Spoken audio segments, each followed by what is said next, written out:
issued a tornado warning for central Lexington County in central South Carolina until 7:15 p.m. Eastern Standard Time. At 6:40 p.m. Eastern Standard Time, a severe thunderstorm capable of producing a tornado was located near Batesburg-Leesville, moving east at 60 miles per hour. The following hazards are expected: tornado. Source: radar indicated rotation. The following impacts are expected: flying debris will be dangerous to those caught without shelter. Mobile homes will be damaged or destroyed.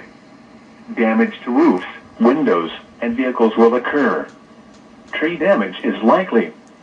Locations impacted include Lexington, West Columbia, Casey, Springdale, Oak Grove, Red Bank, St. Andrews, South Congaree, Pine Ridge, Riverbank Zoo, South Carolina State Farmers Market, Columbia Airport.